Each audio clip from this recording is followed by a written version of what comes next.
Olá, amigos, e sejam bem-vindos de volta à Escola Sabatina 3ABN. Estamos muito felizes por vocês se juntarem a nós. Pastor James Rafferty aqui. Estamos estudando o primeiro trimestre de 2025 e estamos na lição número 7, que já é cerca da metade do trimestre. Nossa lição de hoje é sobre o problema do mal e o tema geral do trimestral da Escola Sabatina para este trimestre é o amor e a justiça de Deus. Se você gostaria de obter uma cópia da lição da Escola Sabatina, você pode fazer isso acessando o site 3abnsabbathschoolpanel.com, 3abnsabbathschoolpanel.com. Não vá embora. Voltaremos em breve.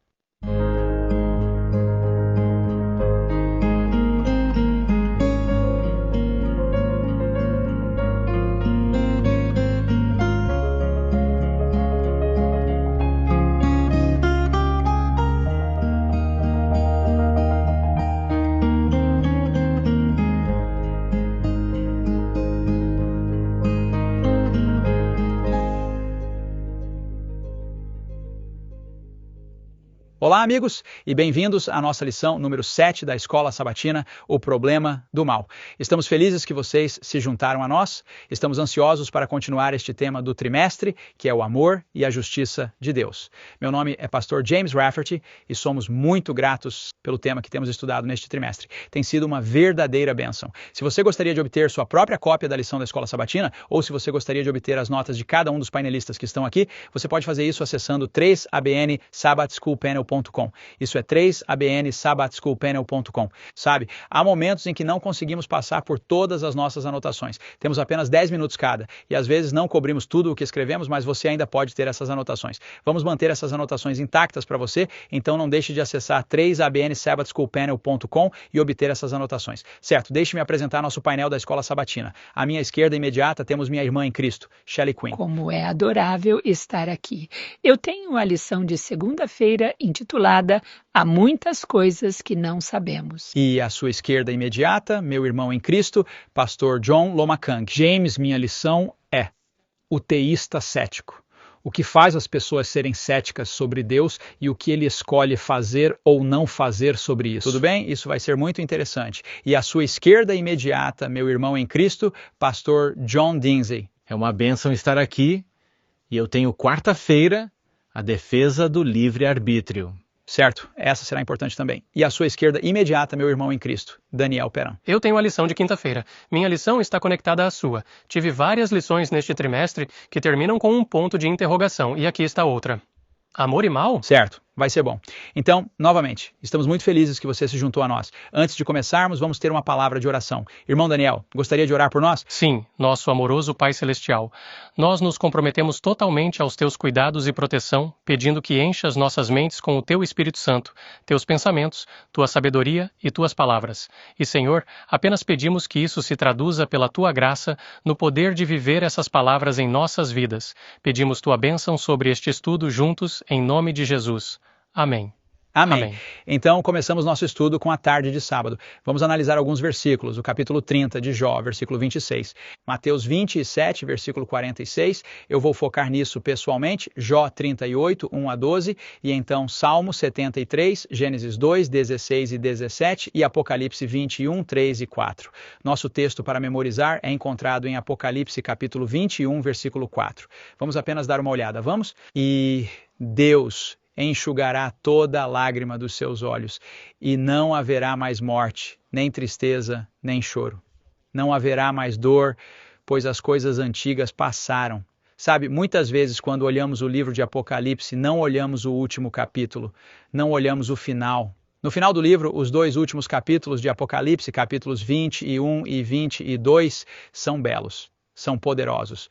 Estão nos levando de volta ao início, ao que esta terra era antes do pecado e do sofrimento, em Gênesis capítulo 3. Em Gênesis 1 e 2, tínhamos uma terra que era muito boa. E em Apocalipse capítulos 21 e 22, seremos restaurados àquela perfeição edênica, sem mais dor, sem mais sofrimento, sem mais aquela dor nas costas que nos faz querer reclamar. Portanto, talvez o maior problema enfrentado pelo cristianismo seja o problema do mal. Como reconciliamos o fato de que Deus é perfeitamente bom e amoroso com o fato do mal neste mundo?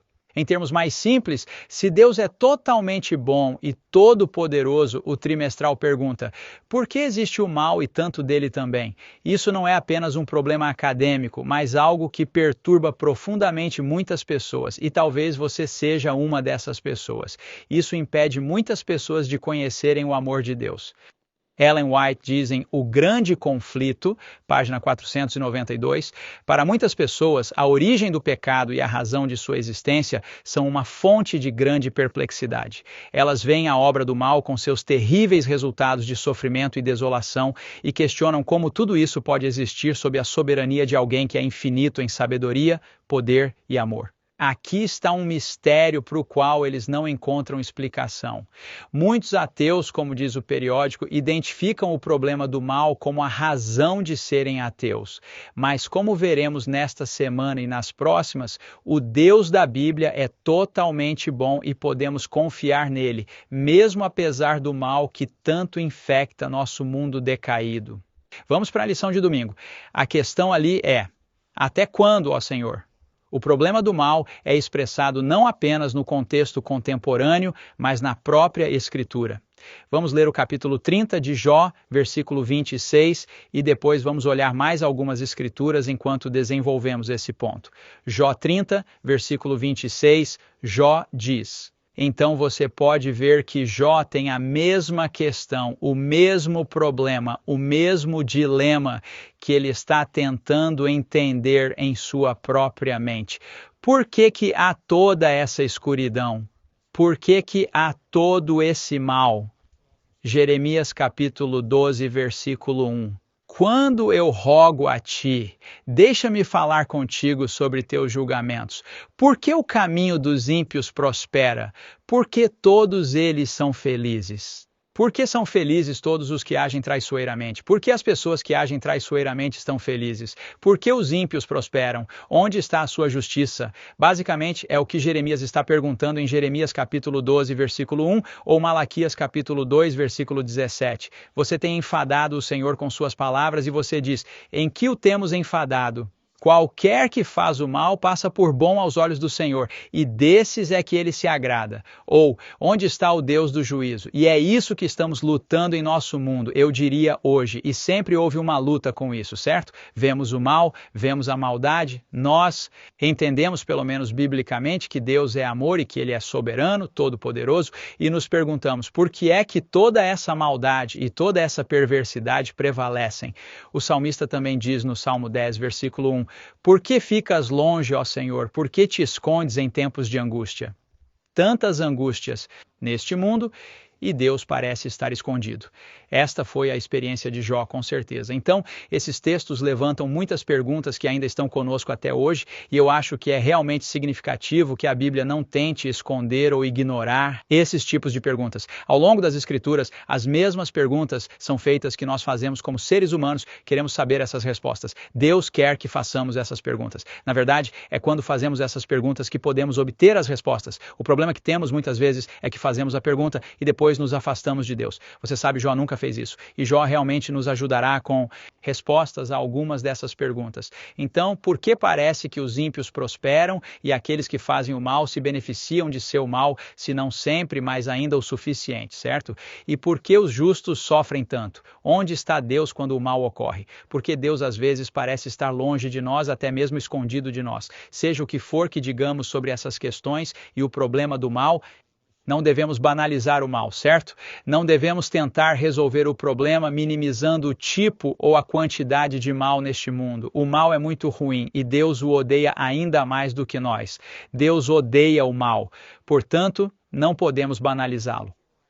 Dizer, você sabe, as coisas não estão tão ruins, está tudo bem. Contanto que não sejamos super imorais ou super perversos, não somos tão ruins quanto aquela pessoa ali. Não, Deus odeia o mal, ponto final. E não podemos banalizar isso. Assim podemos nos unir a esse clamor que ressoa nas Escrituras em resposta aos muitos males e injustiças no mundo. Quanto tempo, ó Senhor? Quanto tempo, ó Senhor? Acho que falamos sobre isso em Apocalipse 6 e acho que é o versículo 9. Quanto tempo, ó Senhor, você não vai julgar?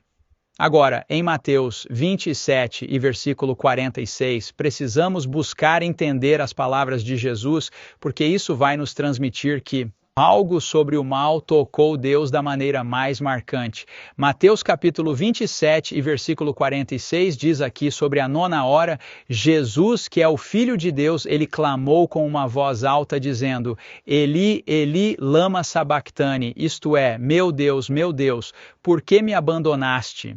Então o pai abandonou o filho. Você sabe, nem sempre podemos responder ao problema do mal. Nem sempre podemos dar uma explicação de por que coisas ruins acontecem com pessoas boas, ou pelo menos com pessoas que estão seguindo a Deus, porque nenhum de nós é realmente bom. Nenhum de nós merece nada além da morte. Mas aqueles que entregam suas vidas a Deus, por que passam por dificuldades quando procuram servir a Deus e ser obedientes a Ele?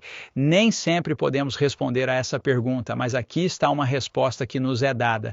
Deus entrou no problema do mal conosco. Deus experimentou o problema do mal como um de nós. Jesus Cristo, o próprio Deus, Jesus Cristo entrou no dilema humano do mal. Ele não pecou. Ele era sem pecado, mas experimentou as consequências do pecado, a maldade do pecado, como nós, como um ser humano, e por nós, em nosso lugar, como nosso substituto. E é interessante porque quando pensamos no que Jesus passou, às vezes é difícil em nossas mentes compreender esse abandono de Deus. Mas eu ainda me lembro de quando nosso filho estava no último ano do ensino médio. Ele tinha estado em nossa casa. Na verdade, mudamos para um local onde havia uma escola. Antes disso, nós o educamos em casa. E assim ele estava sempre conosco. Mas quando ele completou 17, 18 anos, decidimos mandá-lo para uma escola no último ano dele. E essa escola ficava a 160 quilômetros de nós. 160 quilômetros de distância. E vou te dizer uma coisa, esses foram 160 quilômetros mais rápidos e fáceis que já dirigimos. E nós dirigimos essa distância com frequência. Mas foi realmente difícil para nós ficarmos separados do nosso filho pela primeira vez. Especialmente para minha esposa. Agora nós o conhecíamos há 17, 18 anos. E isso foi difícil para nós. E podemos sequer compreender como foi para o pai e o filho serem separados. Eles estiveram juntos por toda a eternidade passada. Não conseguimos nem sequer compreender. Não conseguimos assimilar isso. Conseguimos a ideia de separação, algo que nunca haviam experimentado, algo de que nem tinham certeza. Eles sabiam como seria. E o pai se separando do filho, o coração do filho estava partido. Claro, essa separação aconteceu porque, como diz 2 Coríntios capítulo 5, versículo 21, Jesus Cristo se tornou pecado por nós que não conhecíamos pecado. E porque ele se tornou pecado, o pai se separou porque Deus estava permitindo que Cristo experimentasse o que o pecador irá experimentar. O pecador impenitente experimentará, provará essa experiência de segunda morte. E isso é o que Cristo provou por você e por mim. Portanto, a maior explicação em meu entendimento para o pecado, a maldade e o mal que afetam até mesmo aqueles que estão tentando seguir a Deus é entender que Deus entrou nisso conosco. Ele não está distante do nosso sofrimento, das nossas lutas, ele experimentou como é ser abandonado por Deus. Ele experimentou as consequências últimas do pecado e do sofrimento. E é aqui que temos esperança. O que Cristo fez na cruz? Ele derrotou a fonte do mal. Ele derrotou Satanás. E isso eventualmente desfará o mal completamente. Sabe, Jesus citou estas palavras do Salmo 22, versículo 1, e o resto do Salmo, é claro, apenas revela o triunfo de Deus. Ele citou essas palavras no contexto de sua morte na cruz. Meu Deus, por que me desamparaste? E então, ao ler o restante do Salmo, você percebe que foi por meio dessa experiência que Jesus Cristo realmente derrotou o mal, derrotou a morte, derrotou as trevas e apresenta a todos este presente de salvação por meio de sua justiça. E é importante para nós saber isso e saber que podemos ter esse presente de salvação, apesar de toda a escuridão e maldade e a perversidade neste mundo, que temos um futuro e uma esperança. É isso que o livro de Apocalipse nos traz. É isso que a Bíblia nos traz. Pode não responder a todas as nossas perguntas sobre pecado e maldade, mas nos dá a esperança de salvação em Jesus Cristo. Obrigada, James, por essa maravilhosa introdução. Meu nome é Shelley Quinn. Tenho a lição de segunda-feira. Existem muitas coisas que não sabemos. Quanto mais velha fico, mais aprendo e mais percebo o quanto não sei. A pergunta milenar é: por que os justos sofrem? E hoje vamos olhar para o patriarca Jó. Ele viveu durante uma época... ele viveu na época de Abraão. Jó não era hebreu, mas seu livro está incluído no gênero de literatura sapiencial, ao invés de na sua ordem cronológica. Jó viveu antes do estabelecimento de um sacerdócio formal. Isso ocorreu após o Êxodo, mas ele atuou como o sacerdote de sua casa. Ele entendia o sistema de sacrifício substitutivo que Deus introduziu no Éden. Ele sabia que representava o Messias vindouro e a redenção e salvação pela graça. Ele oferecia regularmente ofertas queimadas para seus filhos no caso de terem pecado. E ele, Deus declarou Jó um homem perfeito e íntegro, alguém que evita o mal e só faz o bem. Jó não era um homem perfeito, mas ele foi tornado justo pela fé no vindouro Messias. Assim começa o livro de Jó, com Satanás vindo perante Deus e acusando Jó de servir a Deus pelas razões erradas. Basicamente, Satanás está dizendo: claro que ele te serve, Deus, olha o favor que lhe deste. Então, Deus dá permissão a Satanás para testar Jó, porque Deus tinha fé em Jó. E Jó tentou destruir. Quero dizer, Satanás tentou abalar a fé de Jó. Ele o afligiu com intensa dor emocional, perdeu seus filhos, perdeu suas riquezas e, por fim, perdeu até sua saúde física. E, inicialmente, a atitude de Jó foi: bem, eu aceitei tantas bênçãos das mãos de Deus. Eu deveria aceitar esta adversidade da mesma forma, mas ele começou a acreditar erroneamente que Deus era quem o estava afligindo. Ainda assim, Jó confirmou sua fé. Eu amo isso. Jó 13:15, Jó disse: ainda que ele me mate, ainda assim confiarei nele. Mesmo quando ele pensou que Deus estava fazendo isso. Jó estava contando com a redenção e a ressurreição no fim dos tempos. Os patriarcas sabiam sobre isso.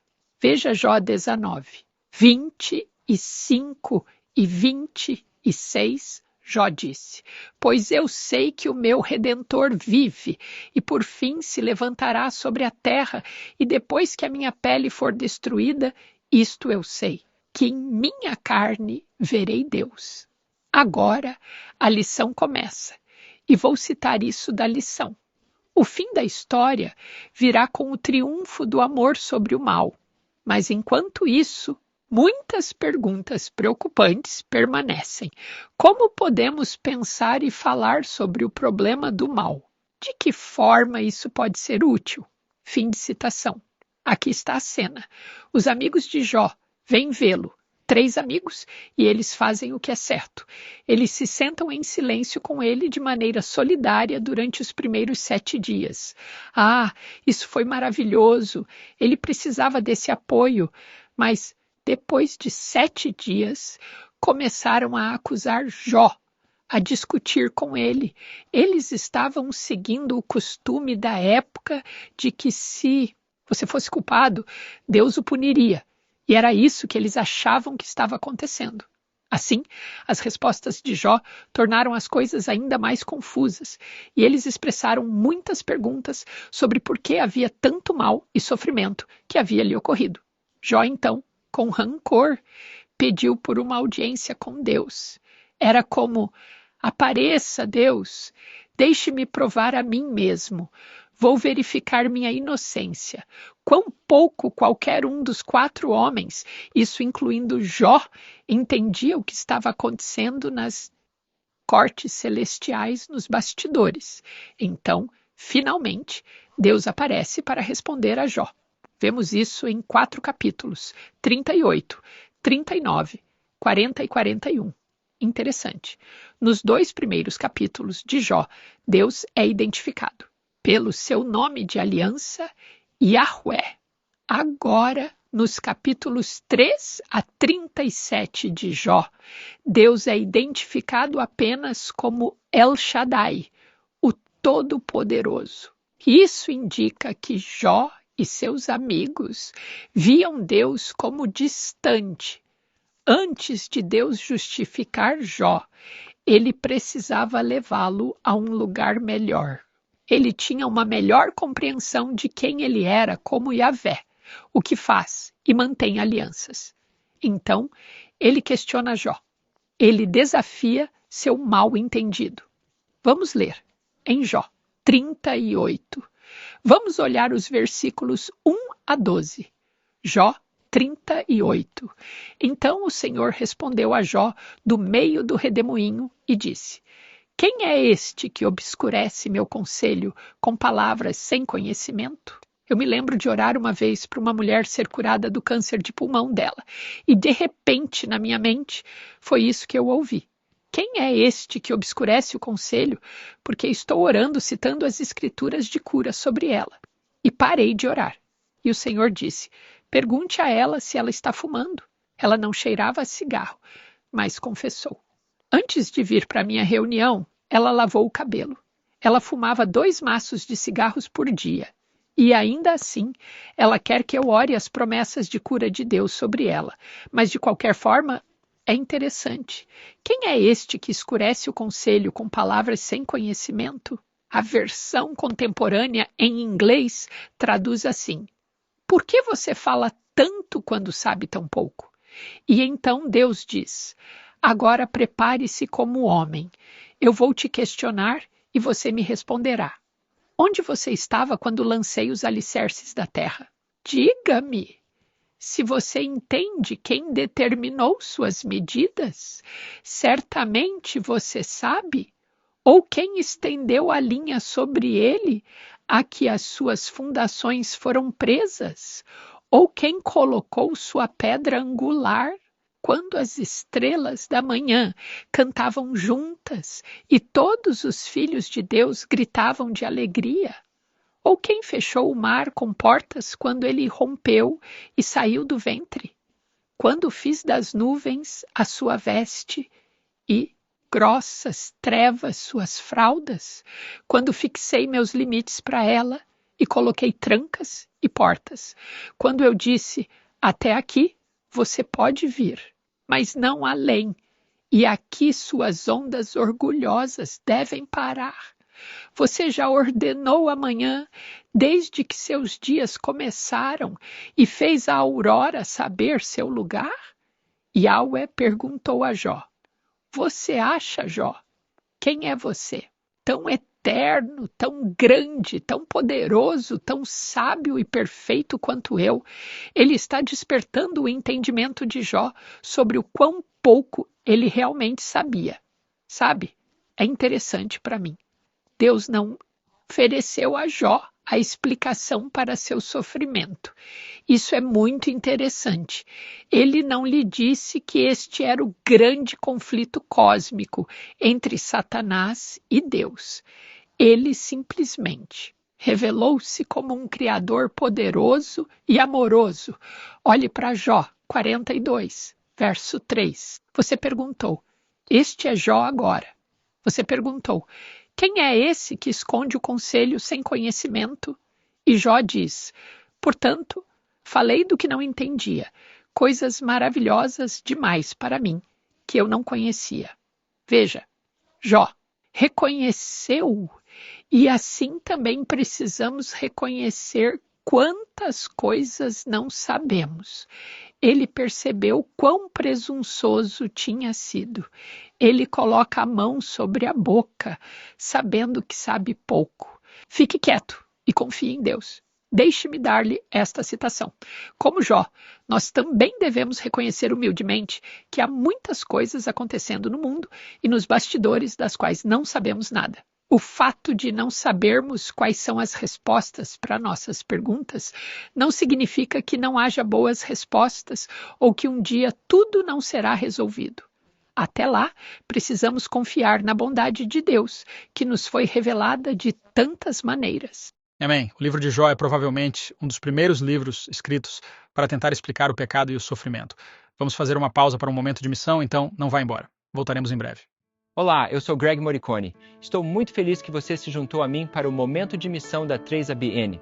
Hoje quero contar-lhe sobre uma senhora que diz que um programa de música infantil na 3ABN mudou a vida dela para sempre. O nome dela é Arlena, e quando criança, sua família frequentava uma igreja congregacional todos os domingos. A parte favorita dela do serviço era a música. Ela adorava ouvir todo mundo cantando ao mesmo tempo, porque era quando se sentia mais próxima de Deus. Ela se casou na faculdade e eles se mudaram para um condado agrícola na Califórnia. Mas assim que se casaram, ela descobriu que seu novo marido não queria saber de religião. Como esposa, ela acabou fazendo tudo o que ele queria, e isso significou que ela não teve nenhuma religião em sua vida pelos próximos 28 anos. Finalmente, Arlena decidiu buscar uma vida diferente, então ela se mudou para Medford, onde era professora de música. Nos meses seguintes, ela visitou mais de 20 igrejas em busca de algo. Cada igreja tinha algumas pessoas ótimas, e ela adorava a música, mas Arlena não conseguia decidir a qual igreja se juntar. No entanto, ela acredita que Deus tinha uma igreja específica em mente, e ele estava cuidadosamente preparando para usar um programa infantil da 3ABN para levá-la até a sua igreja. Como tudo isso aconteceu? Eu vou contar para você na próxima vez no Momento de Missão 3ABN. Deus te abençoe. Tenha um ótimo dia. Olá, amigos. Espero que tenham sido abençoados por esse momento missionário. Vamos passar para a lição de terça-feira. A minha lição é intitulada O Teísta Cético. Agora, alguém pode estar se perguntando, o que é um teísta? Antes de irmos para a resposta, deixe-me dar a introdução da lição. O teísmo religioso é a visão de que todas as coisas, limitadas ou finitas, dependem de alguma forma de uma realidade suprema ou última da qual se pode falar em termos pessoais. Por exemplo, no judaísmo, cristianismo e islamismo, essa realidade última é frequentemente chamada de Deus. Aqui estão 4 áreas onde você pode ter ouvido falar sobre teísmo. Há o monoteísmo, a crença em exatamente um Deus, então, politeísmo, a crença em muitos deuses. E panteísmo, a crença de que Deus e o universo são um e o mesmo. E então, panenteísmo, a crença de que Deus está presente em todo o universo, mas como uma entidade separada. Em cada um desses pontos de vista, Deus é de alguma forma processado pelas seguintes razões. E aqui está a pergunta: por que não entendemos por que Deus permite o que Ele permite e por que Deus faz o que faz? Esse é o pensamento que você pode ter tido antes. Não aconteceu da maneira que você orou ou esperou ou antecipou. E você se pergunta, por que a resposta de Deus veio dessa maneira? Que bem poderia surgir da forma como as coisas se desenrolaram? Daqui a 1 ano ou 2, ou talvez daqui a 5 anos, você diz, uau, Deus permitiu um mal menor para prevenir um mal maior. Essa é a soberania de Deus. Não pode ser explicada, e Isaías nos diz por quê. Isaías 55, versículo 8 a 9. Pois os meus pensamentos não são os vossos pensamentos, nem são os meus caminhos os vossos caminhos, ou os vossos caminhos os meus caminhos, diz o Senhor. Pois assim como os céus são mais altos do que a terra, assim são os meus caminhos mais altos do que os vossos caminhos, e os meus pensamentos mais altos do que os vossos pensamentos. Essa é uma realidade. As pessoas ficam com raiva de Deus, mas não percebem que são apenas um pontinho no para-brisa de um avião e pensam que, de alguma forma, estão no controle do avião. Deus está sempre no controle. Deus está muito além da nossa capacidade de compreendê-lo, e o escritor apresenta um ótimo exemplo. Um dos meus exemplos favoritos na Escritura, o Salmo 73, onde o Salmo de Asaf, que é um jovem músico, em um momento em que ele se volta e vai ao shopping em Beverly Hills ou em algum lugar muito rico, talvez Dubai, eu já fui em Dubai e o shopping lá te deixa impressionado.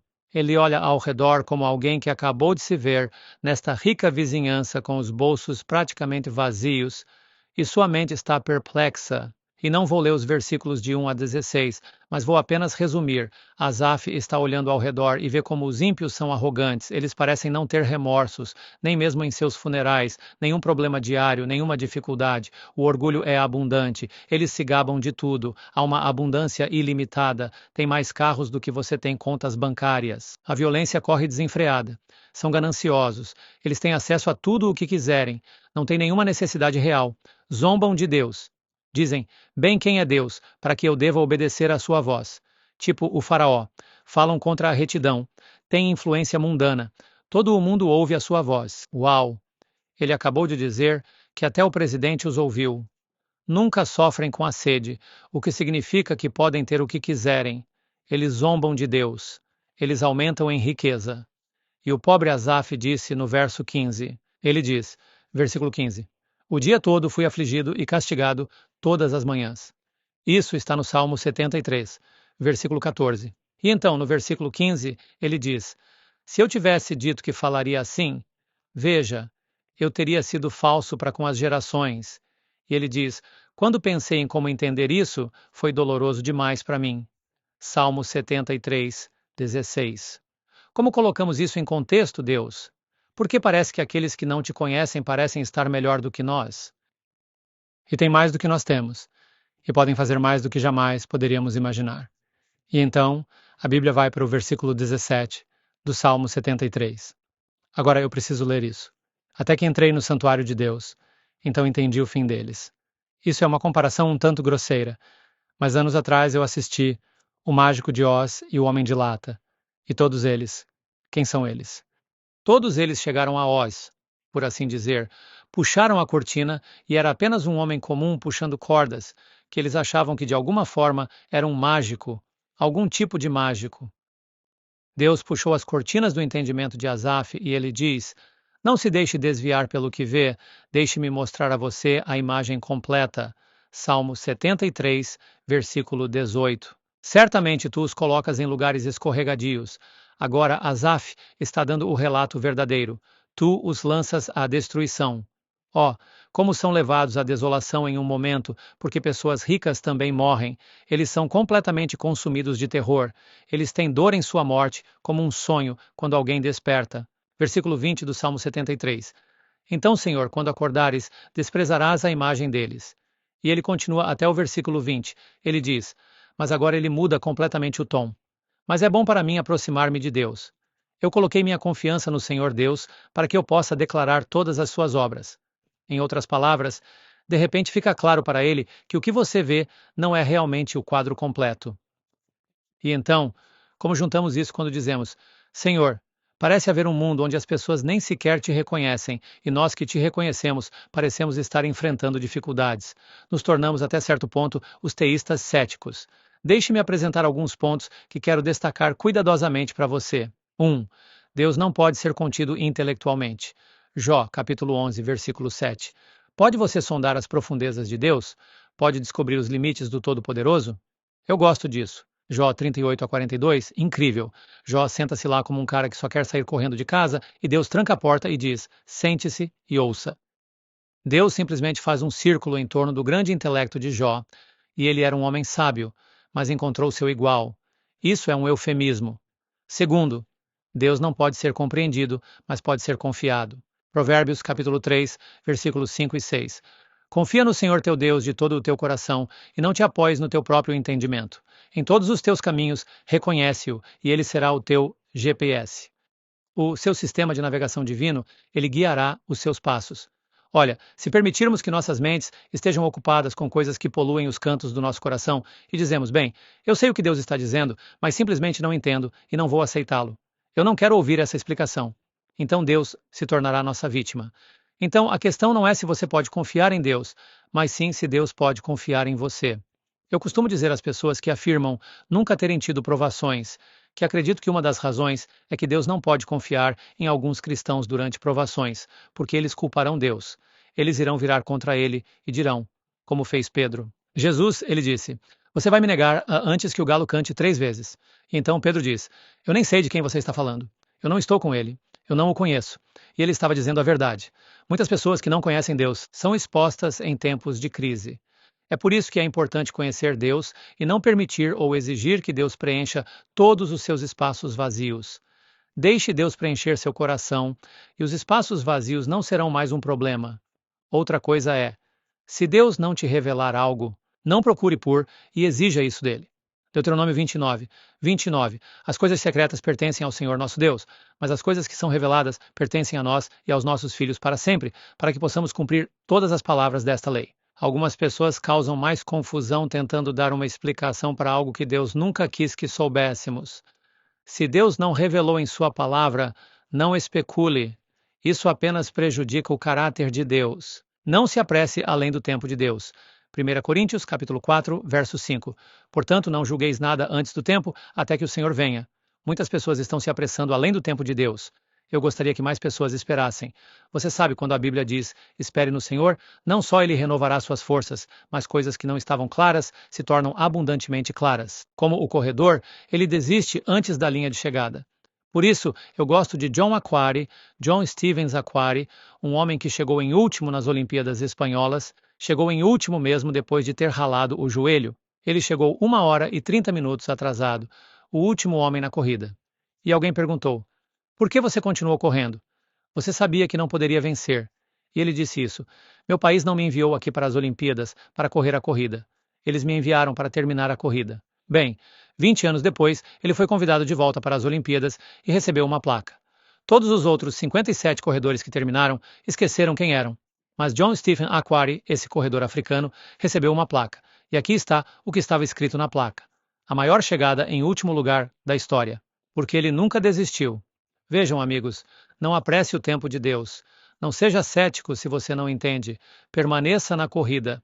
E quando chegar ao fim, a corrida não é dada ao mais rápido, nem ao mais forte. Mas Mateus 24 diz, aquele que perseverar até o fim será salvo. Não seja cético, confie em Deus. Amém. Louvado seja o Senhor. Aprendi algumas coisas ao ouvir você compartilhar. Bem, esta é a lição de quarta-feira. Meu nome é John Dinzey. O título é A Defesa do Livre-Arbítrio. Então, o que é essa defesa do livre-arbítrio? A defesa do livre-arbítrio é a visão de que o mal é o resultado do mau uso do livre-arbítrio das criaturas. Deus, então, não é culpado pelo mal, porque o mal é o resultado das criaturas usarem mal o livre-arbítrio que Deus nos deu por boas razões. Então, você tem livre-arbítrio? Simulation. Este é um dos maiores presentes que Deus deu aos seres humanos, à raça humana, o de escolher. Você pode escolher comer uma pera ou pode escolher comer um pêssego. Você pode escolher comer mirtilos ou morangos. E, se você adicionar mangas, eu escolho a manga. Então, este é um dos grandes presentes que Deus nos deu, a liberdade de escolher. E é por isso que você pode escolher servir a Deus ou pode escolher o diabo. Eu te encorajo a escolher servir a Deus e amar a Deus com todo o seu coração. Nós temos uma escolha quanto ao que será nosso destino. Em Lucas capítulo 9, versículo 23, isso é comunicado muito bem. Isto foi o que Jesus disse. Ele dizia a todos, se alguém quer vir após mim, a si mesmo se negue, dia a dia, tome a sua cruz e siga-me. Perceba que ele diz, se, que implica uma escolha. Se quiser me seguir, então, você deve negar-se a si mesmo. Por que negar a si mesmo? Porque, interiormente, herdamos tendências para o mal e cultivamos tendências para o mal. Então, isso exige uma negação do eu que quer fazer o mal. Mas esta é uma escolha que devemos fazer todos os dias, tomar nossa cruz e seguir Jesus.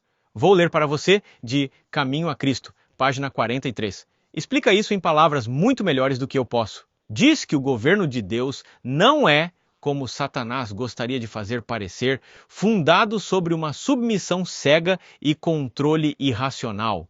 Ele apela para o intelecto e a consciência. Venham agora e vamos raciocinar juntos é o convite do Criador aos seres que ele fez. Isso é Isaías capítulo 1, versículo 18. Deus não força a vontade de suas criaturas. Ele não pode aceitar uma homenagem que não seja dada de forma voluntária e inteligente. Uma mera submissão forçada impediria todo o desenvolvimento real da mente ou do caráter. Isso transformaria o homem em um mero autômato. E essa é uma palavra antiga para robô. Isso te transformaria apenas em um robô. Se Deus tirasse seu livre-arbítrio. E diz aqui que esse não é o propósito do Criador. Ele deseja que homens e mulheres, a obra-prima de seu poder criativo, alcancem o mais alto desenvolvimento possível. Ele nos apresenta a altura da bênção à qual deseja nos levar. A sua graça. Ele nos convida a nos entregarmos a Ele. É um convite para que Ele possa realizar sua vontade em nós. cabe a nós escolher se seremos libertados do jugo do pecado para compartilhar a gloriosa liberdade dos filhos de Deus. Liberdade de escolha. Que coisa maravilhosa é isso! Quando o despertador toca de manhã, você tem a escolha de continuar dormindo ou desligar o despertador e seguir seu caminho para fazer as atividades do dia. Você pode desligá-lo e voltar a dormir. E, se você for como uma dessas pessoas, você tem outro alarme para te dar outra chance de levantar. Isso é o que muitas pessoas fazem. Você tem escolhas. Todo dia você escolhe coisas. E todo dia você escolhe coisas que vão te fazer bem ou te prejudicar. E a soma dessas coisas vai revelar quem você realmente é. Gênesis, capítulo 2, versículos 16 e 17, é onde entendemos pela primeira vez que Deus deu à raça humana liberdade de escolha. Vamos ler Gênesis 2, 16 e 17. E o Senhor Deus ordenou ao homem dizendo: de todas as árvores do jardim você pode comer livremente. Você tem a escolha de comer de qualquer fruto que você gostar, mas da árvore do conhecimento do bem e do mal você não deve comer, pois no dia em que dela comer, certamente morrerá. As escolhas eram obedecer a Deus e desfrutar todas as árvores do jardim e, neste momento, há mais de 100 mil tipos de frutas. Eu não provei todas elas. Algum dia, se Deus quiser, eu vou. Mas tenho certeza de que Deus tem mais frutas que, é claro, depois que o pecado entrou, algumas dessas frutas não estão disponíveis para nós. Mas há frutas maravilhosas por aí para desfrutarmos. Então, é claro, desde o princípio ali, no livro de Gênesis, que Deus nos deu liberdade para escolher.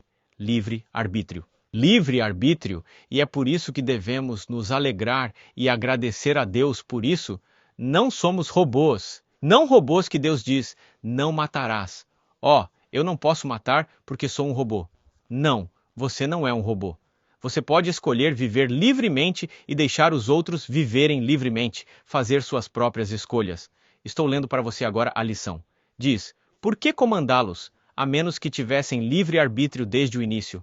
Adão e Eva comeram o fruto proibido, e desde então nosso planeta tem sido preenchido com o mal. Em Gênesis, capítulo 4, o capítulo seguinte, após a narrativa da queda, as terríveis consequências do pecado são vistas no assassinato de Abel por seu irmão. A narrativa da queda mostra como o mau uso do livre-arbítrio de Adão e Eva trouxe pecado e maldade para a história deste planeta.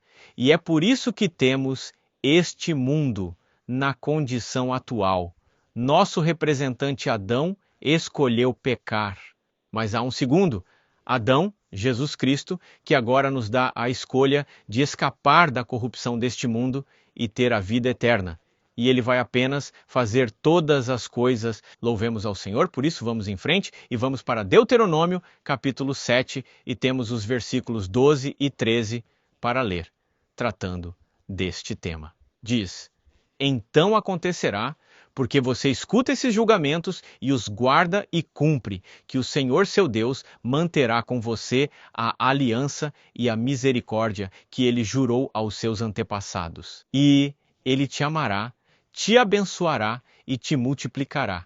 Ele também abençoará o fruto do teu ventre e o fruto da tua terra, o teu cereal, o teu vinho novo e o teu azeite, o aumento do teu gado e as crias do teu rebanho na terra, que prometeu aos seus pais dar a vocês. Então vemos aqui que eles tinham uma escolha. Você mantém o pacto e Deus fará a parte dele do que apresentou. E diz misericórdia. E, é claro, beneficia as coisas que você planta, produzirão frutos abundantes. E não só isso, você terá fruto também em sua família. Você quer ter filhos? Deus o abençoará com filhos, e assim Deus é fiel às suas palavras. Mas se você decidir não cumprir, então não poderá usufruir das bênçãos que ele promete em Josué, capítulo 24. Vou ler os versículos 14 e 15. Esta é uma passagem bem conhecida, onde Josué apresenta ao povo de Deus, o povo de Israel daquela época, uma escolha.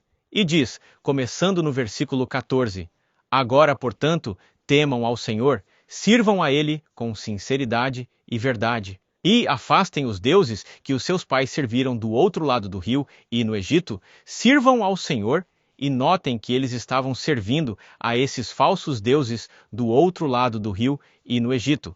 Mas lhes é dada a escolha de afastar esses deuses. Afaste esses deuses e tema ao Senhor, e sirva-o com sinceridade. Agora, versículo 15.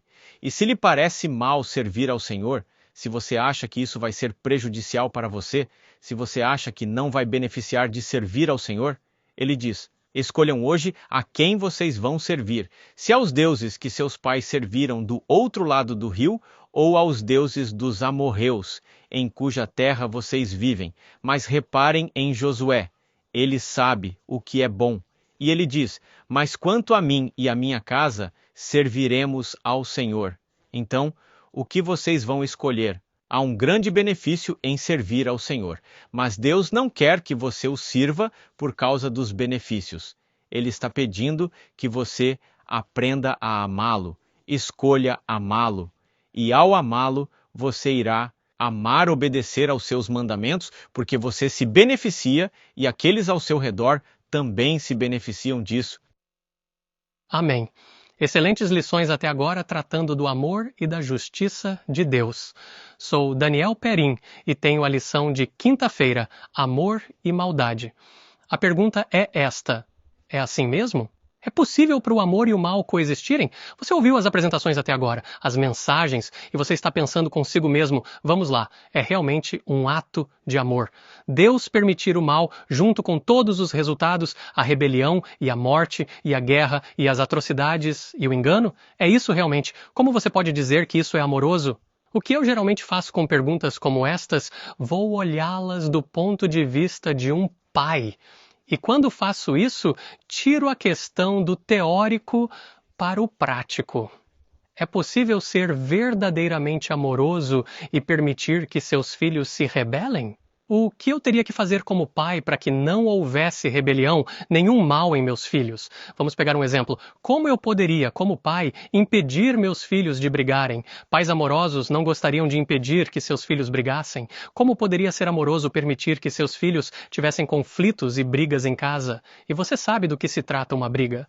Crianças machucando umas às outras e um corre chorando e outro está teimosamente zangado e a dor emocional, física e espiritual, que às vezes pode ser duradoura, mudando a trajetória de vida. Então, você tem esse dano nas relações familiares e as crianças se voltando umas contra as outras e divisão no lar e a mamãe e o papai estão perdendo a paciência a ponto de dizerem, crianças, vocês vão me fazer perder a salvação, o que, aliás, ninguém pode fazer você perder. Os pais estão prestando atenção agora, dizendo, sim, eu quero acabar com as brigas em minha casa. Eu não quero mais isso. Eu quero paz. Bem, vou te contar como. Existem algumas maneiras de impedir que as crianças briguem em sua casa. Estou falando sério. É possível. E duas dessas maneiras são notavelmente eficazes. A primeira é esta.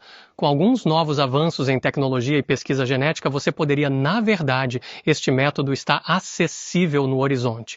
Tudo o que você precisa fazer é reestruturar o DNA dos seus filhos. Use a seleção genética para isolar os genes que produzem crianças doces e obedientes que gostam de dizer sim, que preferem concordar em vez de discordar.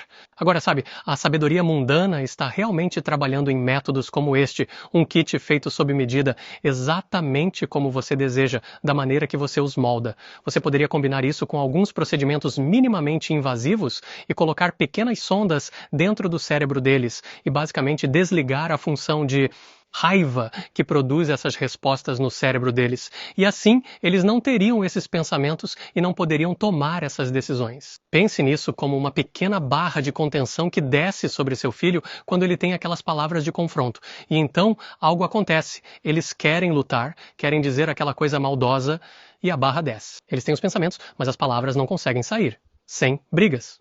Está tudo pacífico, do jeito que você quer que isso seja. Agora, isso é um pouco controverso, mas eu acho que há muitas pessoas dispostas a tentar isso com seus filhos ou com seus cônjuges. Façam com que eles façam o que eu quero que eles façam de dentro para fora. Isso inibiria o desenvolvimento livre de pensamentos e ações, porque você determina como eles responderiam. Você dá as possibilidades, você dita as respostas que permitirá. É como um comportamento de múltipla escolha e você ditou quais podem ser as escolhas. Se você tentar isso, nunca poderia dizer ao seu filho, fale comigo. Por quê? Porque eles só podem te dizer o que você quer ouvir. Eles nunca poderiam dizer do coração que te amam. Eles poderiam dizer do seu coração que te amam, mas não é verdade. Eles seriam um item ou uma mercadoria que você controla e você não pode ter um relacionamento com uma mercadoria ou um bicho de pelúcia. Essa é a opção número 1. Forçar a sua vontade. Opção número 2, uma que não muda a composição genética do seu filho. Eu quero que eles ainda possam expressar seus pensamentos e se expressar e mostrar sua individualidade. Só não quero as brigas. Então, aqui está o que vou fazer. Quando eles expressarem a primeira inclinação para lutar, vou cortar pela raiz, vou pegar desde o início, vou quebrar a vontade deles de lutar, vou deixá-los sentir como é realmente lutar. Você quer que eu dê algo para lutar, para chorar, e minha resposta será repentina. Desde o primeiro dia, choque e pavor. Vou remover todos os privilégios, vou confrontá-los. Eles sentirão o que lutar faz e nunca mais quererão brigar. Certo. Vou agir de forma dura e rápida.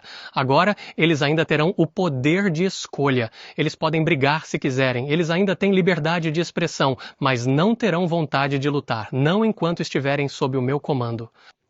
Eles estão apavorados. Eles me odeiam. Imagine como isso funcionaria no céu. Então, assim que eles tiverem a liberdade de se expressarem sendo severamente punidos, o que vai acontecer?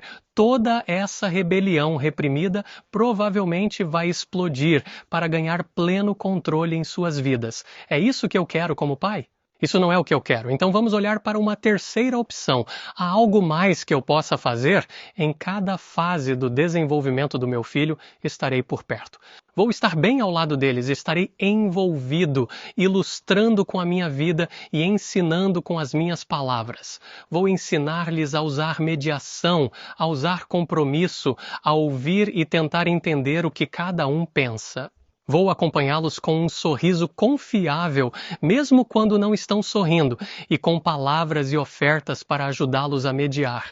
Vou interromper meu descanso, minha conveniência, meus hobbies e meus livros. Ouvir a queixa não verbalizada deles, dar voz adequada à vítima e tentar encorajar a compaixão no agressor na briga que possa surgir em casa. Não vou desistir de abordar o problema quando surgir e simplesmente levantar as mãos e dizer, tudo bem, faça o que quiser. Fique com a casa para você se é assim que você quer. Mas serei honesto sobre os meus sentimentos em relação a brigas em casa de uma forma amorosa. E vou compartilhar com meus filhos a minha experiência sobre como foi para mim crescer, incluindo algumas das consequências do meu comportamento. Como adulto e como criança, para que eles possam ver a consequência de maneira apropriada para a idade. Eles podem vivenciá-la. Não vou ignorar porque simplesmente não quero lidar com isso agora e não vou deixar a pressão e o vapor se acumularem até que eu finalmente exploda e diga, é isso, crianças, é o que vou fazer.